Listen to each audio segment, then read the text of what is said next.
Halo, halo, halo. Selamat datang di Arkai Story, tempat para pecinta manhwa berkumpul. Tarik napas, buang semua masalah kalian, dan mari kita mulai. Di tengah pertarungan, kita diperlihatkan ingatan Jin Hong. Aku kira kedua orang tuaku telah diracun dengan anggur. Tanyanya, suaranya tajam. Ia teringat kembali pada cerita lain. Aku kira ibu diracun dengan memasukkan racun ke obatnya oleh para jahanam itu. Di tengah pertempuran sengit yang saling menghindar, Jin Hong mengingat perkataan kakek tua itu terlihat bingung.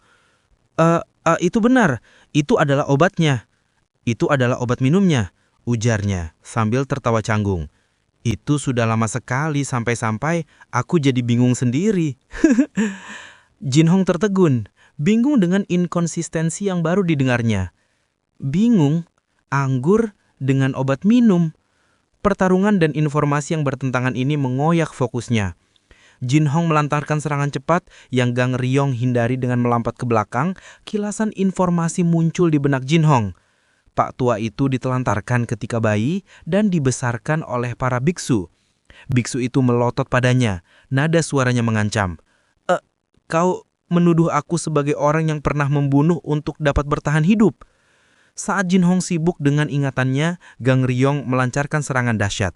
Jin Hong menghindari serangan itu dengan susah payah. Serangan itu mengenai sebuah batu yang mengakibatkan batu itu hancur.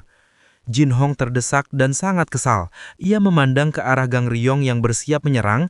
Jin Hong melancarkan tebasan cepat, namun Gang Han Yong gesit menghindar dengan gerakan memutar. Gang Ryong mendarat di belakang Jin Hong. Jin Hong terkejut, matanya melebar. Dia langsung berputar dengan cepat, menangkis serangan dari Gang Ryong. Ia terpental ke belakang. Akibat serangan Gang Ryong, Jin Hong terbatuk kesakitan dan terhuyung-huyung mundur. Gang Ryong muncul lagi dalam sekejap mata, tatapannya dingin. Kecepatan dan kegalapan lawannya membuat Jin Hong terdesak. Pikiran Jin Hong kacau. Kilas balik muncul di benaknya. Ia mengingat perkataan kakek tua, "Tolong berhati-hati Tuan Muda. Kau memiliki hak untuk melakukan aksi balas dendam pada Shinmu." Secara tidak dapat dipungkiri lagi bahwa mereka adalah musuh abadimu.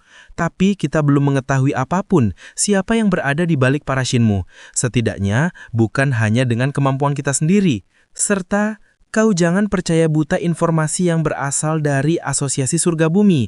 Akibat ingatan itu, Jin Hong menjadi tidak fokus dan terkena serangan dari Gang Ryong. Jin Hong yang kini berdarah di dahi tidak tahan lagi dengan omelan dan keraguan yang mengganggu pikirannya. Ia berteriak histeris, "Cukup, hentikan omelan dan keluarlah dari kepalaku ini." Jin Hong tertekan oleh pertarungan fisik dan mental, bersiap melancarkan serangan berikutnya dengan kegilaan yang tak terbendung. Serangan gila kun dilancarkan. Jin Hong yang marah terus menyerang. Ia melihat Gang Ryong menghindari dan melompat menjauh. Serangan pedang Jin Hong bertubi-tubi mendarat menghantam tubuh lawannya. Jin Hong yakin serangannya telah mengenai Gang Ryong. Saat Jin Hong tersadar bahwa ia hanya mengenai baju Gang Ryong, lalu ia melihat Gang Ryong menatapnya dengan tatapan tajam. "Gotcha," ujar Gang Ryong dengan dingin. Gang Ryong memegang pergelangan tangan Jin Hong dengan kuat dan melancarkan serangan ke tubuh Jin Hong. Jin Hong terhuyung, batuk darah setelah menerima serangan balik yang telak. Tubuhnya terlempar jauh, menghantam batang pohon dan melayang di udara. Gang Ryong mengejar melewati rimbunnya pohon, lalu tiba-tiba ia menghentikan langkahnya. Ia baru menyadari bahwa terdapat tebing curam. Di sini ada jurang, ujarnya heran. Suara gemuruh air yang deras terdengar di bawahnya. Gang Ryong pergi ke bawah, ia melihat sekelilingnya dan berkata, "Dari awal, aku tidak punya rencana untuk membunuh dia." Namun ia terkejut karena menyadari sesuatu. Dia memblokir itu dengan bajunya di waktu yang pas, pikir Gang Ryong, merujuk pada serangannya tadi. Sambil berkata, "Aku pastikan bahwa dia tidak sedikit pun mengalami luka internal. Apakah dia cuma melarikan diri?" Gang Ryong yang kini jongkok kelelahan, memegang kepalanya, merasakan frustasi yang memuncak. Latar berpindah, terlihat seekor katak dan sebuah suara tiba-tiba menusuk ke heningan. "Lihat, sudah kubilang bukan? Sudah pasti akan ada yang lebih kuat. Dan sudah pasti Gosu yang terkuat di muka bumi ini pasti punya rival. Jadi kau seharusnya jangan terlalu sakit hati karena kalah satu kali. Mendapat banyak hal dalam usia yang muda bisa merugikan, tapi kemunduran ini bisa menjadi bahan pembelajaran yang bagus. Dia tersenyum kecut, lalu terbatuk lagi. Saat Jin Hong berdiri, menopang tubuhnya dengan pedang, dia mengakui kebenaran itu. Ya, itu benar. Kau selalu benar, Pak Tua. Meskipun terkadang kau melupakan apa yang kau katakan sebelumnya dan berkata yang berbeda kemudian. Namun dia menggeleng. Tapi kau salah kali ini. Aku sama sekali belum kalah karena pertempuran sama sekali belum selesai. Ditambah, kau tidak menghitung bahwa keduanya menyerangku bersama-sama, dasar para pecundang. Pertama, biksu palsu itu merayu dengan kata-katanya, dan kemudian si gendut datang kepadanya. Jika tidak ada kecurangan, sebuah serangan telak sudah cukup untuk mereka. Luka-lukanya masih parah, tetapi tekadnya kembali menyala. Dia akan kembali ke mereka sesegera mungkin. Tentu saja, setelah makan masakan dan istirahat sebentar terlebih dahulu. Jin Hong tiba di gerbang rumah tua di tengah hutan. Saat melangkah masuk, kelelahan memukulnya hingga dia terbatuk. Dia tiba-tiba sadar. Pak tua itu baru saja mengunyah kupingnya sepanjang malam. Mungkin dia harus segera pulang dan matanya menandang tajam ke sekeliling. Terlihat segerombolan orang-orang berjubah meraung. "Bangsat kau, dasar Pak tua." Dia sama sekali tidak pernah berkata apapun tentang pedang kilat terbang sepanjang akhir hidupnya. Para sosok bertudung di depannya terkejut. Aku sama sekali tidak pernah melihat seseorang bisa bertahan dari siksaan yang diberikan padanya. Kita menghabiskan banyak waktu di sini, kata salah satu dari mereka. Segera bersihkan dan mundur. Terlihat Pak tua sudah tergeletak tak berdaya. Jin Hong menatap dengan sangat tajam. Seketika adegan berganti ke flashback Jin Hong muda duduk termenung di bebatuan, tiba-tiba sebuah suara seruan datang dari belakang. "Tuan muda, di sini kau ternyata." Seorang pria tua berjanggut, sosok mentor yang tegas, mendekat. "Apa kau memikirkan orang tuamu lagi?" tanyanya. Kepala tuan muda tertunduk. "Iya, tapi walaupun aku berusaha sangat keras, aku tidak bisa mengingat sekalipun muka mereka." Ia mengakui dengan sedih. Pak tua tertawa kecil. "Itu natural sekali, secara saat itu kau masih sangat kecil sekali." Mereka pun beranjak. Pak tua berjanji akan menjelaskan semua yang ia ingat. Pak tua menjelaskan tentang orang tua Jin Hong. "Tahukah kamu siapa orang tua tuan muda?" Ayahnya adalah Tuan So Cheong Won, seorang ahli pedang yang terkenal karena ketampanannya di sekitar Kastil Yunan. Dan ibunya adalah Nyonya Oxel Hua. Sejak kecil, kehidupan Jin Hong muda adalah neraka pelatihan. Digembleng tanpa ampun, ia harus berlatih pedang di tengah badai hujan dan salju. Semua ini demi menguasai ilmu pedang. Kakek tua itu tidak hanya mengajar gerakan, ia menanamkan filosofi. Kau jangan cuma mengingatnya saja. Kau harus memahami maksud dari tiap gerakan dan kegunaannya ketika kau mengayunkan pedangmu. Tujuannya, agar tuan muda bisa mengacungkan pedangnya kepada musuh-musuhnya setelah menguasai teknik kuat pedang kilat terbang. Demi tujuan itu, ia rela merendam dirinya di air es yang membekukan dan berlatih di tengah arus air ganas. Ia mengingat, seorang pelayan tua menyambut dengan senyum lebar. "Selamat datang di rumah tuan muda." Tapi sambutan itu berubah menjadi kehancuran. Waktu kembali ke masa sekarang. Darah segar membasahi lantai. Beberapa orang berbaju hitam terlihat panik. Jin Hong menatap pemandangan itu dengan mata yang dingin. Di tengah kekacauan, ia melihat satu sosok tergeletak di lantai, jantung berdebar. Dia menyentuh Pak tua. Ia menaruh pedangnya di lantai, lalu salah satu orang berjubah mengambil pedangnya. Dia menyuruh temannya untuk bersiap. Para pria bermasker lain mengeluarkan pedang mereka. Mereka menodong Jin Hong dan menuntut memberikan kitab pedang kilat terbang. Jin Hong memotong dengan mengatakan bahwa ia tidak memiliki buku itu. Ia menjelaskan, matanya yang dingin menatap lurus, "Tiap aku menguasai sebuah teknik, aku robek halaman itu dan aku memakannya." Para pria bermasker kaget mendengar hal itu dan menganggap Jin Hong gila. Lalu pria bermasker yang mengambil pedang Jin Hong menyadari sesuatu, bahwa ia hanya mengambil sarung pedangnya doang. Ia lalu memperingatkan temannya yang lain bahwa Jin Hong masih memegang pedangnya. Tapi sudah terlambat, pria bermasker yang lain sudah terkoyak-koyak ditebas oleh Jin Hong. Jin Hong lalu berdiri, terlihat beberapa pria bermasker sudah tergeletak di lantai. Kenapa? Dia bertanya pada pria bermasker yang masih bertahan. Kau seharusnya membantuku, bisiknya getir. Kenapa? Kenapa kamu sampai melakukan ini? Sosok bermasker yang kini terhuyung panik mencoba mengambil pedangnya. Tapi tiba-tiba kaki pria bermasker sudah tertebas. Ia sangat kesakitan dari sorot matanya. Ia pun tersungkur ke lantai. Jin Hong yang matanya kembali menajam, darah menetes dari pedangnya.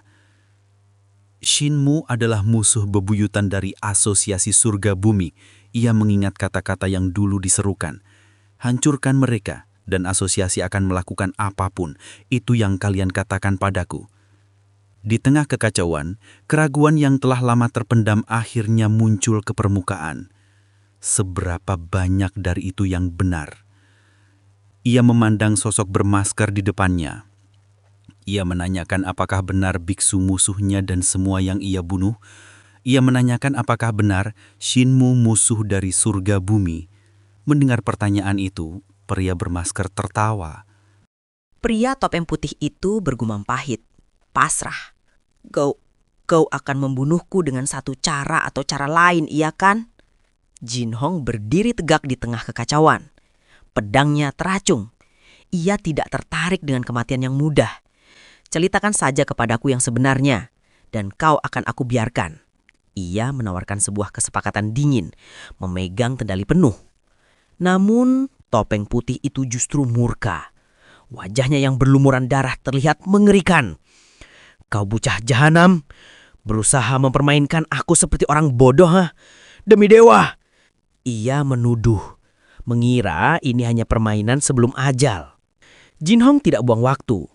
Ia tahu musuhnya berusaha mengulur waktu. Waktunya menjatuhkan bom. Jika kau di sini berusaha melabatkan waktu, suaranya memotong udara. Kemudian, si topeng putih memotong dengan fakta yang merobek seluruh fondasi keyakinan Jin Hong. Soh Cheong Won, ketua kelima klan Sosendang, tidak punya anak sama sekali. Jin Hong membeku. Apa? Sebuah kebohongan besar yang telah ia yakini seumur hidupnya, kini runtuh dalam satu kalimat. Si topeng putih kembali melanjutkan. Sebuah inti dari kenyataan membuat semua pertanyaanmu tidak ada gunanya. Katanya, menegaskan bahwa kebenaran yang baru terungkap ini lebih kuat dari semua negosiasi. Topeng putih tertawa kecut menerima kekalahannya, tetapi kini ingin menjatuhkan lawannya juga.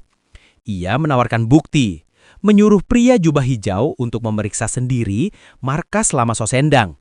Ia bahkan mengejek, aku berani bertaruh bahwa Pak Tua itu menciptakan bermacam-macam alasan supaya kau tidak pergi ke sana, kan? Pengkhianat yang kalah itu kemudian melanjutkan pengakuannya. Dia mengungkapkan bahwa kepala biksu dari kuil naga kuning yang mereka buru sama sekali bukanlah seorang pembunuh. Sebaliknya, dia adalah seorang pendeta berbudi luhur yang dianggap Buddha hidup. Tetapi, keberadaannya merupakan sebuah gangguan bagi seseorang. Dan seseorang itu mempekerjakan kami untuk menghabisinya, jelasnya. Dan inilah intinya, kenyataan paling menyakitkan bagi Jin Hong. Jadi kami hanya mengikuti perjanjian dengan mengirimkan senjata yang telah dicuci otaknya. Topeng putih itu memandang lurus pada lawannya. Matanya yang gelap di balik topeng bersinar kebencian. Itu sama dengan semua orang yang telah kau bunuh sampai sekarang, ucapnya menuduh. Tidak ada satupun dari mereka yang mempunyai hubungan dengan Sosendang. Jin Hong tersentak, keterkejutan terlihat jelas di matanya. Rasa ngeri menghantam. Semua pembunuhan yang ia lakukan selama ini, semua darah yang tertumpah adalah kebohongan yang disajikan sebagai perintah. Tunggu! Seru topeng putih itu menyadari Jin Hong mulai bergerak. Sudah terlambat. Jin Hong menolak dipermainkan. Ia memutar pedangnya dan menusuk ke depan. Darah menyembur dan topeng putih itu menjerit kesakitan terlempar ke belakang. Sialan, aku tahu ini akan terjadi. Teriaknya, menyesal karena telah mempercayai tawaran ampunan. Jin Hong menatap dingin pada pria yang kini sekarat di hadapannya. Bukankah sudah aku bilang, kau cukup memberitahu fakta saja. Ia tidak menunjukkan belas kasihan, menolak dipermainkan oleh pengkhianat itu. Si topeng putih dengan keadaan sekarat menyuruh Jin Hong untuk mengeceknya sendiri, untuk memastikan bahwa yang dia bilang fakta atau kebohongan. Jin Hong berdiri di tengah genangan darah, menatap ke pria topeng putih. Ia telah melihat kebenaran. Ia telah ditipu. Ia kini memiliki tujuan baru. Menunjuk kejauhan, matanya penuh tekad dan balas dendam. Tapi pertama-tama, aku butuh satu hal. Di manakah benteng utama dari Asosiasi Surga Bumi? Segera bunuh aku saja, bajingan! Teriak si topeng putih menuntut akhir yang cepat. Tapi Jin Hong tidak memberikannya. Tatapan yang dingin kini dihiasi seringai sinis. Kau akan meminta aku untuk segera membunuhmu. Bisiknya dingin. Kasih tahu aku apabila kau mau berhenti. Layar langsung beralih ke benteng utama Asosiasi Surga Bumi, sebuah konstruksi batu hitam raksasa, berdiri kokoh, bersembunyi di balik kabut. Di atas dinding, para penjaga sedang berpatroli, merasa aman dari dunia luar. Tapi, tiba-tiba, serangan terjadi. Seketika itu juga, kepanikan pecah. Salah satu penjaga berteriak histeris, menunjuk ke kejauhan, ke arah flash cahaya yang melesat cepat ke arah mereka. Itu pasukan iblis kelima! Naikkan jembatan! Jembatan gantung raksasa itu langsung ditarik ke atas dengan bunyi berderit yang mengerikan. Mereka berusaha mengunci pintu benteng, berjuang mati-matian untuk mengisolasi diri dari ancaman yang datang. Dari dalam kabut, perlahan terlihat sosok Jin Hong yang sudah mengenakan sebuah topeng. Kemudian, pandangan kita jatuh lebih dalam. Adegan beralih menjadi gelap dan kabur. Jin Hong sudah melewati pertahanan pertama dan memasuki wilayah paling tersembunyi benteng itu. Kita melihat hanya pembantaian dan kekacauan. Suasana menjadi mencekam dan kelam. Ini bukan lagi benteng pertahanan yang megah, melainkan tempat yang bobrok, diselimuti kehancuran. Dia bergerak melewati koridor yang gelap dan penuh dengan mayat yang bergeletakan. Sistem pertahanan mereka hancur. Jin Hong sudah mengalah penjaga di dalam. Jin Hong menyerang penjaga yang tersisa. Serangan itu bukan hanya cepat, tapi brutal dan akurat. Jin Hong kini melanjutkan langkahnya melewati pasukan musuh yang sudah tergeletak. Tapi terlihat dari wajahnya, Jin Hong sudah kelelahan. Di balik tembok, komandan penjaga melihat pemandangan horor ini. Dia menggeram arah dan frustrasi. Sialan, apa-apaan ini? Teriaknya. Kami hanya menghadapi satu orang saja. Betapa rendahnya pertahanan mereka di mata senjata yang kini datang menuntut balas. Jin Hong mendekati salah satu ruangan yang membuat pasukan musuh yang tersisa panik. Pasukan itu melihat bayangan Jin Hong dari dalam. Mereka pun bersiap-siap. Jin Hong dengan wajah kelelahan hanya berdiri di depan pintu yang terlihat jelas bayangannya. Melihat hal itu, pimpinan pasukan menyuruh untuk menyerang, tapi Jin Hong melancarkan tebasan yang sangat cepat. Mereka tertebas satu persatu, termasuk pemimpinnya. Jin Hong berdiri tegak dan tenang di tengah kekacauan. Lantai dipenuhi dengan mayat-mayat berlumuran darah dan senjata yang berserakan. Perlahan, ia mulai melangkah maju melewati medan perang berdarah itu, menuju ke pemimpin kelompok itu. Fokus beralih ke pemimpin kelompok itu, seorang pria berambut putih dengan topeng merah kecoklatan yang retak dan berlumuran darah di wajahnya. Pria bertopeng terlihat sangat kesakitan. Pria bertopeng itu mulai mengingat perkataan seseorang. Kau adalah orang bodoh jika menganggap bocah ini seperti senjata rahasia lain. Orang itu mengatakan, dia adalah monster, sebuah mahakarya terbaik yang pernah aku ciptakan. Mengingat itu, pria bertopeng merah merespons dengan dingin dari balik nafasnya yang terengah-engah. Peduli setan diriku terhadap hal bodoh itu. Pertikaian berlanjut ketika pria bertopeng dengan darah menetes dari topengnya mencoba menjelaskan situasinya. Yang kami lakukan hanyalah membuat perjanjian dengan Pak Tua itu. Dia menegaskan bahwa pengkhianatan ini hanyalah klausul perjanjian.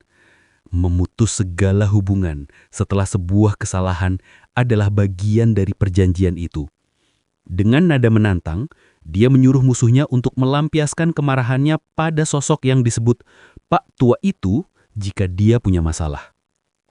Jin Hong hanya menatap lawan bicaranya dengan mata dingin, mencerna informasi yang baru saja didengarnya. Ada jeda tegang, kemudian ia menyemburkan amarahnya. Kau dan semua orang, aku tidak bisa menentukan ocehan kalian itu tentang apa. Kau mengirim anak buahmu untuk membunuh orang tua itu, tapi sekarang kau memberitahuku bahwa dia beraliansi dengan dirimu selama ini. Ia menuduh pria bertopeng itu mencoba memanipulasinya dengan cerita karangan untuk menghindari takdirnya. Wajahnya tampak murka. Itu hanya membuatku makin marah, ujarnya. Diikuti dengan ancaman langsung, cukup memohon untuk hidup sudah cukup. Merespon ancaman tersebut, pria bertopeng membalas dengan sebuah pertanyaan yang menantang. Mati? Orang tua itu mati?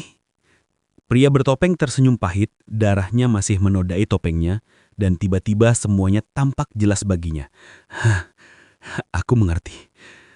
Oleh sebab itu, mengapa aku paham sekarang. Jadi begitu caranya menangani hal-hal seperti ini, Dengan nafas terengah-engah, dia bergumam bahwa regu iblis kelima pasti telah ditarik ke dalam skema ini juga. Dia menyadari bahwa rubah tua licik itu telah menyogok atau memeras mereka. Merasa tertipu, ia mengutuk, "Fucking hell, dasar tai kucing." Sementara itu, Jin Hong tampak terkejut. Apa? Tapi pria bertopeng memotong dengan mengatakan, "Tidak mungkin Pak Tua itu telah mati." Pria bertopeng mendesaknya untuk memastikan sendiri. "Kembali ke tempat asalmu dan lihat lagi, dasar idiot." Dia menuntut agar musuhnya menggunakan matanya untuk mengecek apakah Pak Tua itu sudah benar-benar mati dan jika benar, cek apakah mayat itu benar-benar mayat dia. Ia tambahkan, "Kau telah digunakan selama ini sejak kau dibangkitkan kembali. Dengan mudah percaya pada tipu muslihat ini dan membiarkannya memuntirkan otakmu." Pria bertopeng yang terluka itu menyampaikan kalimat terakhirnya, menggeser fokus pertanyaannya dari identitas ke pengkhianatan.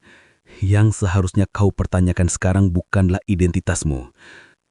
Pak Tua yang selama ini berada di sisimu adalah... Topeng merah kecoklatan yang retak terbelah menjadi dua, menyisakan serpihan-serpihan yang mengambang di udara kelabu, sebuah simbol dari kebenaran yang baru saja diungkapkan. Jin Hong yang memegang pedang berlumuran darah telah memberikan tebasan mematikan. Mata Jin Hong menyala marah menatap musuhnya yang kini telah kalah. "Kau pikir sampai kapan aku bisa dengan sabar mendengarkan ocehanmu itu?" Katanya mengakhiri perdebatan yang menyakitkan dengan tindakan brutal. Ia pergi dari sana, meninggalkan tumpukan jasad dengan darah berceceran di lantai kayu. Latar berpindah ke rumah Usang di siang hari. Mengambil nasihat terakhir dari musuhnya, Jin Hong kembali ke tempat yang ia yakini. Dia melangkah melewati ambang pintu, menampakkan dirinya di dalam sebuah ruangan berlantai kayu yang panjang dan sepi. Ekspresi di wajahnya menunjukkan kelelahan dan guncangan batin. Matanya melebar, dilingkari kegelapan, penuh dengan keraguan. Di sana, ia mengingat posisi kakek tua yang terluka parah, duduk bersandar di dinding dengan darah di belakangnya. Tiba-tiba, ia menyadari bahwa di kamar yang sama persis itu, tempat Pak Tua seharusnya berada, kini kosong. Ia melirik ke bawah, mayat-mayat yang bergelimpangan. Sudah tidak ada yang tersisa di lantai. Dan semua barang bukti juga. Semua itu tiba-tiba menghilang. Lantai kayu tampak bersih. Jin Hong itu kini berdiri di sebuah ruangan yang familiar, namun sepi, dengan pakaian tergantung di dinding dan perabotan sederhana. Tidak ada mayat, tidak ada darah, tidak ada Pak Tua. Keringat dingin mengalir di wajahnya. Ia tampak bingung dan terengah-engah diselimuti rasa takut.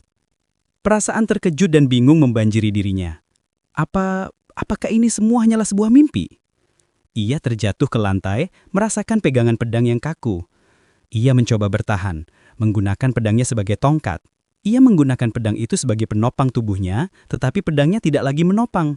Ia terjatuh ke lantai. Ia merasakan adanya kesadaran yang menakutkan, sebuah pikiran yang menggema di benaknya dalam kegelapan. Seseorang sedang mempermainkanku? Di tempat lain, biksu tua merenung. Ia seolah baru saja menyadari sebuah fakta krusial dan mengatakan kebenaran yang menyingkap tipuan yang telah terjadi. Kalau dipikir-pikir lagi, So Cheng Won tidak pernah punya anak, atau seperti itu yang kudengar. Latar berpindah, di sebuah jalan setapak berlantai batu yang sepi, biksu tua berjalan. Tatapan matanya lurus ke depan, dengan kerutan di dahinya yang menyiratkan pikiran yang dalam. Ia bergumam apakah orang lain yang memiliki nama yang sama. Dari kejauhan di halaman sebuah bangunan tradisional, sepasang mata mengamati. Itu adalah Gang Ryong yang duduk di dahan pohon, menjulurkan kepalanya, dan membuat teropong dengan kedua tangannya, mengamati setiap gerak-gerik pria tua itu di kejauhan. Gang Ryong bergumam pada dirinya sendiri. Kalau dilihat-lihat, hari ini keadaan baik-baik juga. Puju Buneng, terlibat masalah apa lagi aku ini? Berlari-lari maju dan mundur selama beberapa kali tiap hari dan malam. Ia tampak menyesal. Seharusnya aku cukup mengejar dia saja waktu itu. Sore harinya, Gang Ryong kembali ke kedai. Ia melangkah masuk sambil berseru pelan. Aku kembali. Di dalam kedai, Yerin dan nenek menunggunya. Omong-omong, Bos Gang Ryong, tanya nenek, apakah ada sesuatu yang mengganggumu beberapa hari terakhir ini? Gang Ryong sempat terkejut dan bergumam ragu. Iya, maksudku tidak. Kenapa? Nenek menjelaskan, karena mukamu sekarang benar-benar menyedihkan sekali. Mukaku? Iya, kau cuma tulang dan kulit doang, seperti kau tidak pernah makan selama 10 hari, balas nenek, bahkan menanyakan apakah Gang Ryong punya masalah dan memintanya berhenti menyiksa tubuhnya. Gang Ryong hanya bisa bertanya, apakah itu benar-benar buruk? Nenek itu kemudian berbicara, menatap Gang Ryong dengan pandangan datar. Kau benar-benar seperti musang liar, katanya, persis seperti pertama kali kau muncul di tempat ini.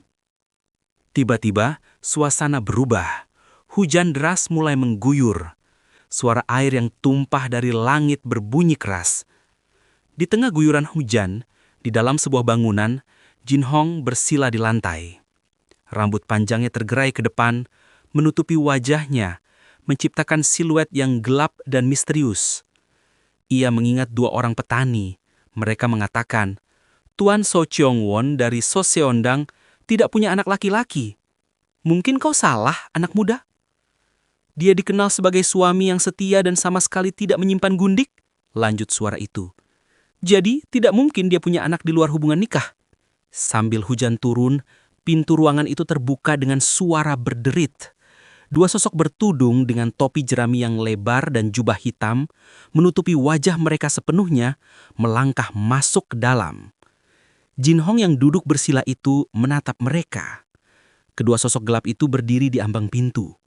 Salah satu dari mereka menampakkan wajahnya yang basah kuyup oleh hujan, terlihat jelas dengan kumis tipisnya. Jin Hong berkata, "Sekarang kau tahu bahwa rumah ini tidak kosong sama sekali." Jin Hong menambahkan dengan tegas, "Cepat keluar selagi kau bisa." Namun, pria yang lebih besar marah, yang untungnya ditahan temannya, menciptakan ketegangan yang mencekam di tengah suara derasnya hujan. Salah satu dari mereka berbicara, memperkenalkan diri. "Kami dari Lembah Baikmah. Kau pasti pernah mendengar tentang kami." Jin Hong hanya terdiam membisu. Pria Baikmah itu melanjutkan tujuannya. Ia menyatakan bahwa Lembah Baikmah telah menghabiskan banyak waktu dan tenaga untuk menemukan identitas pria di hadapan mereka. "Menghabisi total asosiasi surga bumi adalah pencapaian luar biasa," katanya. "Tetapi kau tidak melakukan sesuatu bagi kami." Tanpa bertele-tele, ia langsung menyampaikan intinya.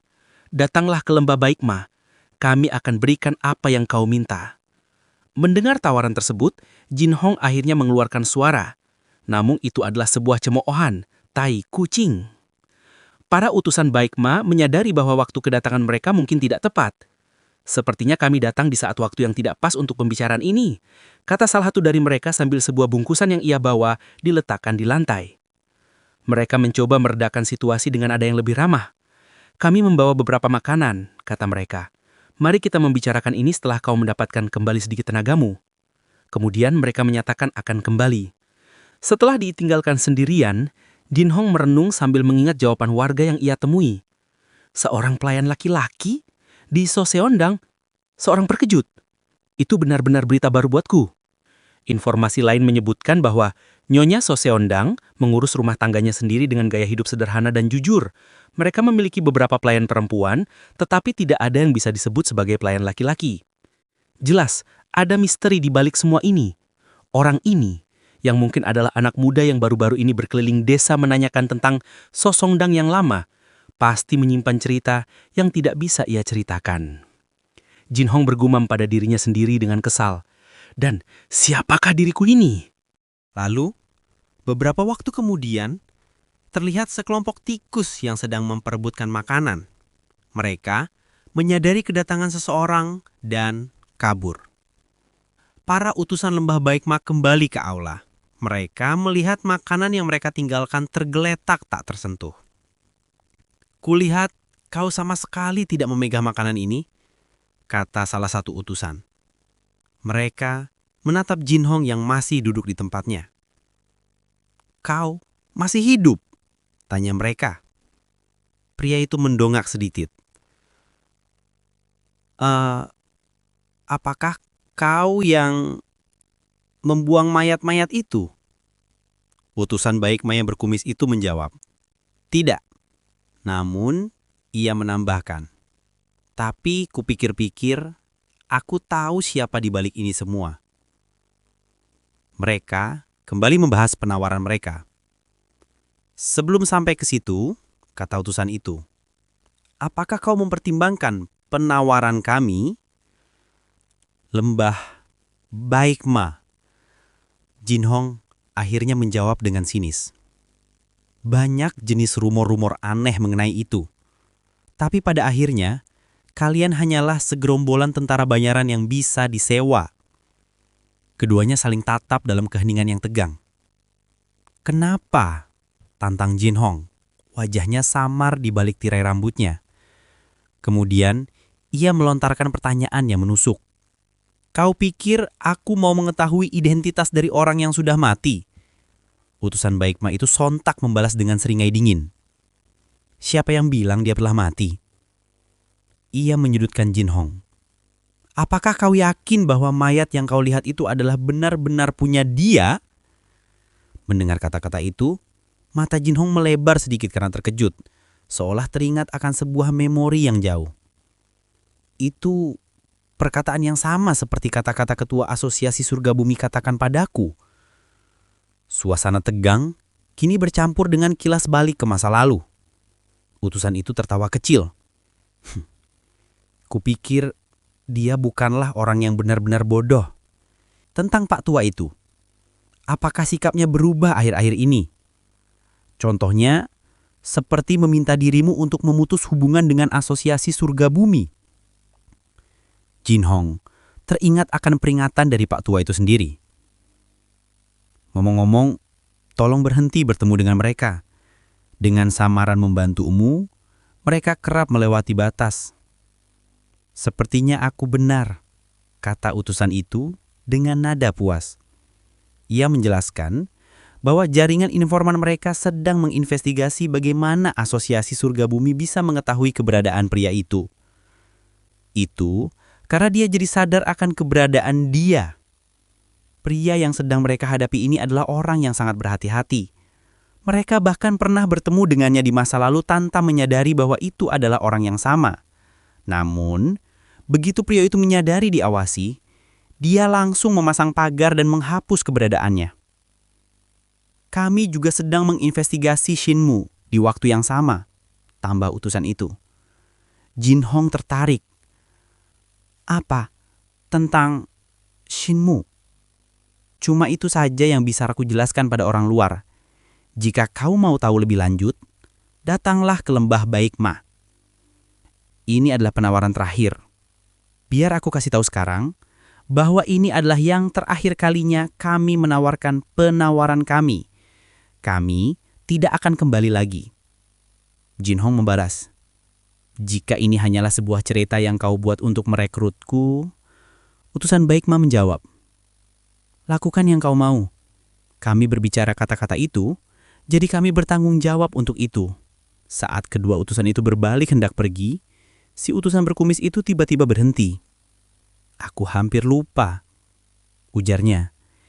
Ia memberikan sebuah petunjuk misterius yang terakhir. Jika kau datang ke lembah Baikma, berikanlah area sekitar Gunung Naga Kuning sebuah tempat tidur. Jin Hong mengulanginya, terkejut. Gunung Naga Kuning? Seorang monster tinggal di situ. Aku yakin kau telah bersinggungan dengan dia sekali. Jin Hong terkejut mendengar peringatan itu. Utusan itu memberinya peringatan tambahan. Info yang beredar kalau monster itu keliling wilayah di sekitar Gunung Naga Kuning tiap hari untuk mencari dirimu, kata utusan itu. Bukannya aku menganggap lemah kemampuan berpedangmu, tapi jika dia bukanlah orang yang tidak bisa kau atasi, lanjutnya, utusan itu sebelum menghilang menutup peringatan tersebut dengan sebuah motif yang jelas. Lebih baik aku tidak melihat rekrutan yang potensial dan berbakat menjadi korban seorang monster. Peringatan ini disimpulkan dengan pandangan terakhir utusan itu dan temannya saat mereka meninggalkan aula, bayangan mereka memudar di ambang pintu. Jin Hong duduk terdiam. Seorang monster? Gumamnya, matanya menyipit dengan tekad. Kilatan cahaya memantul dari matanya. Tiba-tiba, ia mengulurkan tangan. Dalam gerakan cepat, tangannya mencengkeram erat gagang pedang panjang yang terbungkus kain di sisinya. Ia menarik napas, lalu mencoba bangkit. Tangan memegang erat pedangnya. Rambut panjangnya terayun ke depan memperlihatkan wajahnya yang kini penuh resolusi. Aku masih punya urusan yang belum selesai, serunya, suaranya dipenuhi oleh energi yang meledak-ledak. Adegan kemudian beralih ke lingkungan yang berbeda. Terlihat Gang Ryong sedang terburu-buru. Ia baru saja menyelesaikan mengantar di sebuah bangunan kecil. Terima kasih atas kue bola ini, kata pelanggannya. Sama-sama, silakan menikmatinya, balas Gang Ryong. Gang Ryong berlari kencang di jalan setapak yang dikelilingi perbukitan hijau. Pelanggan yang melihatnya berkomentar, sepertinya dia dalam keadaan buru-buru, huh? Gang Ryong berlari tanpa henti, memegang erat tongkatnya. Wajahnya menunjukkan ekspresi terkejut dan gelisah. Dalam perjalanan pulang, aku akan berhenti lagi di kuil Naga Kuning, pikirnya. Matanya melebar, dipenuhi kegelisahan. Ia tahu ada sesuatu yang menanti. Saat Gang Ryong mendekati kuil Naga Kuning, sosok Jin Hong muncul. Siluetnya tegap dan menjulang tinggi, dengan aura yang intens dan rambut panjang hitamnya yang tergerai.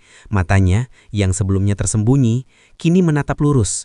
Gang Ryong terkejut, matanya membesar melihat pria itu. Tiba-tiba, Gang Ryong melompat ke udara, tongkatnya sudah terhunus, siap bertarung. Jin Hong juga sudah siap siaga. Wajah Gang Ryong terlihat marah dan bertekad, ia menatap lawannya. Kau tidak bisa lolos kali ini, seru Gang Ryong. Jin Hong membalas dengan dengusan yang kuat. Wajahnya berkerut karena amarah. Giginya bergemeletak. Dua sosok itu bertabrakan dalam sebuah ledakan kekuatan yang dahsyat. Diselimuti oleh cahaya putih dan serpihan-serpihan yang meledak. Menandakan awal dari pertarungan yang sengit.